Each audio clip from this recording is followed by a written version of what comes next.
જાજી પ્રોફેસરની ધરપકડ।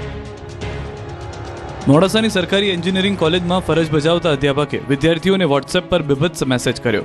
3 જેટલી વિદ્યાર્થીઓને મેસેજ કરી લંપટ પ્રોફેસર મનીષ ચૌહાણે બીભત્સ માંગણી કરી। બીભત્સ માંગણી સ્વીકારશે તો પાસ કરી દેવાની લાલચ આપી, જેથી વિદ્યાર્થીઓમાં રોષ ફેલાયો। મોટી સંખ્યામાં વિદ્યાર્થીઓ શિક્ષણથી દૂર રહીને કોલેજ કેમ્પસમાં ધરણા કર્યા। અધ્યાપક સામે આક્ષેપો કરીને કોલેજ આગળ વિરોધ વ્યક્ત કરી ભારે સૂત્રોચ્ચાર કર્યા। અધ્યાપક સામે તપાસ કરી તેને તાત્કાલિક સસ્પેન્ડ કરવા, તેની સામે કાયદાકીય પગલાં ભરવા માંગણી કરી। વિદ્યાર્થીઓનો રોષ જોઈને અધ્યાપક પાછલે બારણે થઈને રફુ ચક્કર થઈ ગયા। વિદ્યાર્થીને સાથે થયેલી વોટ્સએપ ચેટ પણ સામે આવતા રંગીન મિજાજ પ્રોફેસર મનીષ ચૌહાણની પોલીસે ધરપકડ કરી। વિવિધ માંગણીઓને લઈને પાલનપુરમાં પેન્શનરોએ કલેક્ટર કચેરીને ગજવી।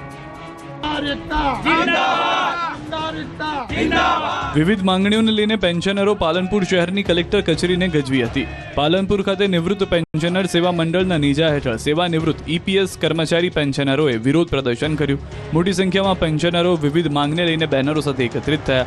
લાંબા સમયથી લઘુત્તમ વેતન 7,500 આપવા સહિતની વિવિધ માંગને લઈને નારેબાજી કરી। કલેક્ટર, શ્રમ રોજગાર મંત્રી, વડાપ્રધાન સહિતનાને સંબોધીને કલેક્ટરને આવેદનપત્ર આપ્યું। વહેલી તકે પેન્શનરોની પડતર માંગોને ઉકેલ લાવવામાં નહીં આવે તો ઉપવાસ આંદોલનની ચીમકી ઉચ્ચારી।